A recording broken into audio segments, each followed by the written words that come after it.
Hi guys, welcome to Golden Eye. Today we are understanding the format of balance sheet as per Schedule 3rd of Companies Act 2013. As per Schedule 3rd, if balance sheet is prepared, for example, on 31st March 2020, the date of balance sheet will be stated as at 31st March 2020, not as on 31st March 2020. The term on refers to entire duration of the day, but the term at refers to a particular point of time. Let's start. Let's understand the balance sheet as per Schedule 3rd of Companies Act 2013, Part 1. Particulars, note number, current year figures, previous year figures. So balance sheet is divided between two parts. First is equity and liabilities, other is asset side. So there are four major headings under liability side. First heading is shareholder funds, second is share application money pending allotment, third is non-current liabilities, fourth is current liabilities. So this is important from your exam point of view. You may get question from this balance sheet. So we have to learn the balance sheet as it is. First is shareholders fund. Under this there is three subheadings. First is share capital, second is reserves and surplus, third is money received against share warrant.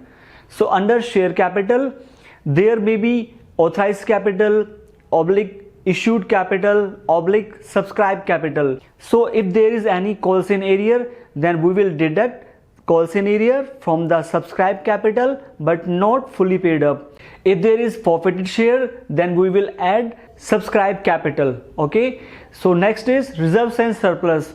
Under reserves and surplus we will include all kinds of reserve like capital redemption reserve, debenture redemption reserve, so gain from sale of machinery or any assets. Next, money received against share warrants. Second is share application money pending allotment. It means we have received money from the investor but still share allotment is pending. Next, third main heading is non-current liabilities. Under this there are four subheadings. First subheading is long-term borrowings. Under this, mortgage loan, term loan from bank.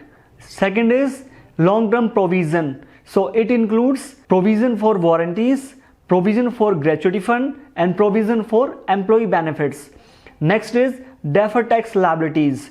So deferred tax liabilities arises when accounting income is more than the taxable income. Fourth is other long-term liabilities. Fourth major heading is current liabilities. Under this there are four subheadings. First is short-term borrowings. It includes bank overdraft, loan repayable on demand. Next subheading is short-term provisions. It includes provision for doubtful debts. And next is trade payables. It includes bills payable or creditors. And last is other current liabilities. It includes unpaid or unclaimed dividend, matured debenture, interest accrued and due on debenture. Next, interest accrued not due on debenture.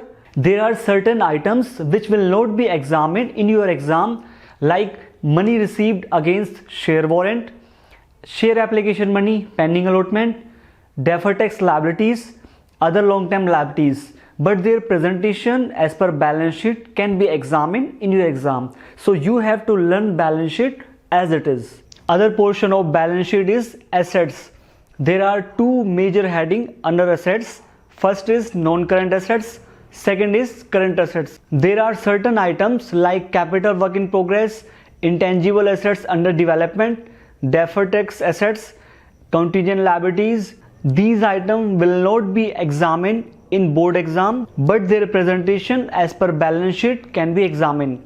So under main first major head non-current assets, there are five subheadings. First is fixed assets, second non-current investment, third deferred tax assets, fourth other non-current assets, fifth long-term loans and advances. Under fixed assets, first is tangible fixed assets. Tangible fixed assets means which have physical existence which we can touch like building, plant and machinery, furniture and fixture, motor vehicle, etc. Next is intangible fixed assets, means which do not have physical existence, which we cannot touch, like trademark, copyright, patent, etc. Third is capital work in progress, like construction of any fixed assets is in progress. Fourth is intangible under development. Next subheading is non-current investment, are those investments which are held for more than 1 year, like investment in equity instrument, investment in bonds, investment in preference share, investment in mutual fund, etc. Next subheading is deferred tax assets, arises when accounting income is less than taxable income. Next is other non-current assets, and last is long-term loans and advances, means which can be realized in more than 1 year. Second major heading is current assets. Under this there are 6 subheading. First is trade receivables, second cash and cash equivalent, third is current investment, fourth is inventories, fifth is short-term loans and advances, sixth is other current assets. Under first, trade receivable includes bills receivable or debtors. Second, cash and cash equivalent.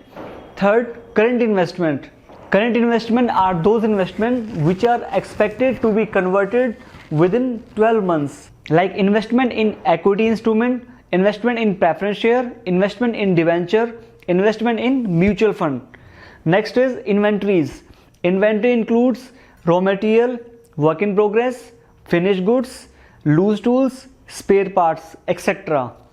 Fifth is short-term loans and advances, are those loans and advances which can be realized within 12 months. And last is other current assets. Now that this is done, if you have any doubt, then please let me know in the comment section.